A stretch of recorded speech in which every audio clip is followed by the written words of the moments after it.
I think we can all agree that the storylines in most Pokemon games are always the worst part. Over the last 25 years, they've become pretty repetitive and most of the plot points don't get fleshed out properly. You meet your rival, collect gym badges, fight the evil team, and then catch the legendary. And sure, there have been some additional twists here and there, but in my opinion, Pokemon Scarlet and Violet's story is one of the best we've seen in a long time. A great story is nothing without great characters, and thankfully Scarlet and Violet have given us some of the best characters we've seen in a long time. Our three main characters, Nemona, Penny and Arven, are extremely memorable, and in my opinion this trio and their friendship together is what makes the story of these games so special. Scarlet and Violet's story also has the added benefit of having cinematic cutscenes, and sure there's no voice acting so these cutscenes aren't as impactful as they could be, but they're animated well and help to give these main characters some added depth. And these cutscenes also really help to flesh out their personalities. So, our rival Nemona is already a champion trainer and is obsessed with battling, and I think her character works really well because she's the perfect mix between the strong and serious characters we've seen before like Blue, and the more friendly ones like Hop. Nemona also feels like a shonen protagonist, and I think this makes her really easy to relate to. Just like Gon or Goku, her goals are simple and straightforward. Nemona just wants to be friends with everyone and become as strong as possible, and will stop at nothing to make sure her dreams come true. She also cares a lot about our character and constantly pushes us to be as strong as we can be, and I really like how enthusiastic and encouraging she is. Normally characters like this can be extremely annoying, I'm looking at you Deku, but I think Nemona's positive personality is really infectious, and a lot of the time I found myself laughing at her dialogue and smiling during her cutscenes. Sadly though, Nemona's story doesn't really have the best of payoffs once you finish it. Part of me does wish she went through some character development throughout the story, but your final battle with her is extremely heartwarming, and seeing how emotionally charged she gets during it, and how well this is conveyed through the animation, really blew me away. Sure, Nemona's character as a whole isn't that deep, but thankfully Scarlet and Violet have more than just one main character.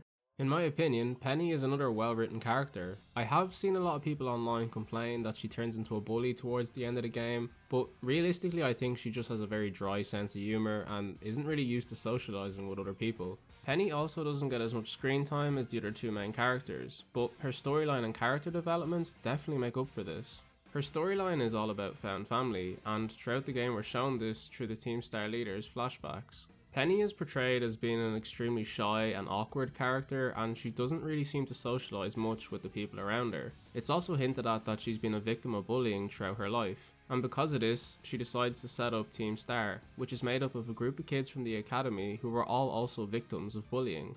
The Team Star leaders helped add some depth to Penny's character, and their storyline together ends with one of the most heartwarming moments I've ever seen in a Pokemon game.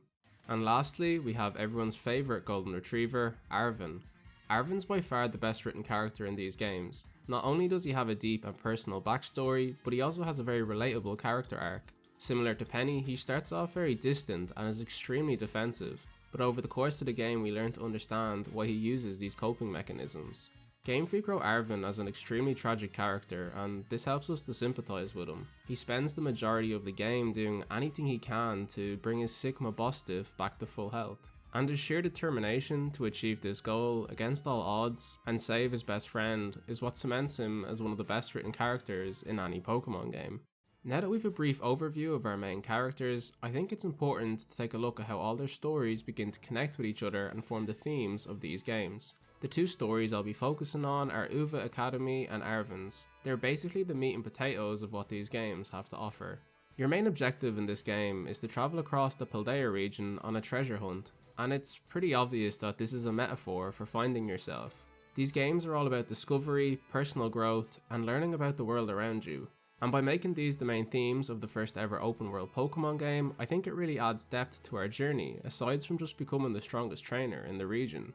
And I know a lot of these themes have been the main message for the Pokemon franchise over the last 25 years, but I don't think any other game implements them into the story the way Scarlet and Violet do. Like I mentioned earlier, the gym challenge in these games takes a back seat, and instead they focus on your personal relationships. And even in my mid-20s, these themes of self-discovery and personal growth really impacted me, and I'm not even the target demographic for these games anymore. Just like a lot of you, when I first saw that Scarlet and Violet's story would take place primarily in a school setting, I was pretty nervous. It's been a good few years since I was last in school, and after seeing the child-friendly direction that the Pokemon franchise has been heading in, I was extremely worried that the message of these games will be dumbed down. I genuinely expected the main message to be something like, go to school, school is good, but thankfully, to my surprise, Game Freak actually subverted my expectations. Like, Penny and Team Star's story actually highlights how awful school can be for most people, especially if you're not considered normal. Penny and her friends are constantly put down for being different compared to everyone else, to the point that they feel like their only other option is to drop out of school. And I'm pretty sure the experiences that they go through is something nearly all of us can relate to. Despite how it's normally portrayed in children's media, school can actually be a terrifying place for most people, and thankfully Game Freak didn't sugarcoat this. Another theme in this story is that of abandonment and failure, most notably from the adults in these kids' lives. Not only is it relevant to the school storyline, but also Arven's. Throughout the game, we get to see director Clavel go out of his way to try and connect with the students, and he constantly encourages them to find their own treasures in life. As the school's new principal, he feels an immense amount of guilt for not being able to help Penny and Team Star when they needed an adult's support the most. I think that we can all agree that growing up can be extremely difficult and isolating. You feel like everyone is out to get you, especially the adults in your life. A lot of us struggle to connect with the people around us and end up becoming quite distant. And a lot of the time, most of us end up hating school. But if there's one thing we can probably all agree on, is that building a close bond with one of your teachers tends to make all of these issues a lot easier. I really like how, despite his flaws and failures, Clavel goes out of his way to rectify the school's mistakes, and he tries his best to support his students. Personally, I'll never forget the handful of teachers who went above and beyond for me and made school that little bit easier. It's also interesting that Game Freak decided to do a complete opposite take on this supportive adult figure for Arven's story. Like I mentioned at the start, Arven is an extremely tragic character. From a young age, he was completely abandoned by the people in his life that should have supported him the most. And aside from his Mabostiff, it's clear that he's been neglected for most of his life. I'm honestly surprised that Game Freak put something as controversial as child abuse into their game, but I commend them for it. Tackling taboo subjects like this and resolving them in a meaningful and heartfelt manner is something I never would have expected from this franchise. Arven's neglect at the hands of his parents is extremely dark. They're both so caught up in pursuing their own ideal future for Paldea that they completely neglect their own son. To think that two of the smartest people in these games can't see past their own ambitions and focus on what really matters in life is what makes this story so tragic. Both professors are so focused on their scientific research and trying to give life to the Paradox Pokemon that they actually fail to see the human life that they've created together. And all of this is juxtaposed with Arven's only family being his dog Mabostiff. His parents are so focused on the world of Pokemon that they neglect their humanity, all while an actual Pokemon is the one raising their son. I feel like Area Zero itself mirrors this theme of abandonment and helps to build on Arven's character. The whole area is so secluded and different from the rest of Paldea that it feels unnatural. It's so detached from our own reality that it really is the land that time forgot, and the derelict research stations and empty caves only further this. It almost feels like the entire area was created from someone else's dream. But it's actually here in the silence of this otherworldly labyrinth that our characters finally get to open up to each other about themselves.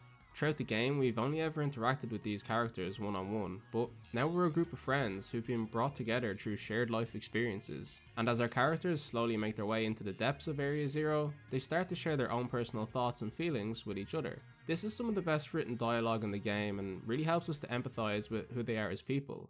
I always find it interesting that we often tend to neglect how we truly feel about certain things in our life until a time comes that we're able to open up to someone we care and trust, or are left by ourselves to reflect on it. It's often in our darkest moments that we truly learn who we are, and I think this descent into Area Zero really captures this with our characters. For the first time in their lives, they're actually surrounded by people who care about them and want to help and support them, and they're also completely removed from the world around them. And it's in this peace and quiet, as well as with their new formed friendships, that they're able to learn to express themselves and their true feelings. Between the music, the atmosphere, and the well-written character interactions, Area Zero is now one of my favourite places in any Pokemon game. I think we can all relate to being in unfamiliar places with someone we love and finding it as the perfect opportunity to really open up about how we feel. For me, I often find this sense of emotional freedom on my local beach. And without these moments of self-reflection and our personal connections with those around us, would we truly be able to call ourselves human? And I think that's where the story of Scarlet and Violet comes full circle. Throughout the game, we're constantly reminded of what makes us human, our friendships, family, personal growth, emotions, and so on. But it's in these final moments of this game that we realise that the two people in this story that have completely abandoned everything that makes them human are Arvin's parents. And it's almost fitting that when we finally get to meet them, that they're no longer even human. Both of Arvin's parents have long since passed away, and we've spent the entire game interacting with an AI version of them, which I do think is a brilliant plot twist in its own right. But what makes this reveal even better is that the AI who was created to be an exact replica of the professors can actually see the error in their ways. It takes a computer-generated version of Arvin's parents to actually see him as a person and finally show him the love and support he's always deserved. The story coming full circle also doesn't stop just there. Not only does Arvin finally get the closure he needs to move on with his life, but the AI professor actually opens up to us about what their own personal treasure is. And it's in their final few moments that they reveal to us that their dream all along was to be free to explore the world, make human connections, and experience what it truly meant to be alive. And I think that level of storytelling is what really made me appreciate the brilliance of Pokemon Scarlet and Violet's story. I've always been fascinated by the human condition, and to see a Pokemon game tackle it head on in such a beautiful and meaningful manner is something I never would have expected. Sure, stories like this are constantly seen in other forms of media like anime, but over the last 25 years, the Pokemon franchise has never really attempted to create something so nuanced and impactful. To most people, Pokemon is seen as a franchise for kids and adults who refuse to grow up, but after playing through these games and experiencing such a powerful and an emotional story, I can safely say that I'll always be proud to be a Pokemon fan. I really hope that Game Freak continues this type of storytelling in future games, or even expands on Scarlet and Violet's story in future DLC. There's also definitely more to this story than what I've discussed in this video, so feel free to leave your own thoughts and opinions in the comments. Also, if you found this video enjoyable, I'd appreciate it if you could drop a like and subscribe to the channel. Merry Christmas guys, and I'll see you in the next one.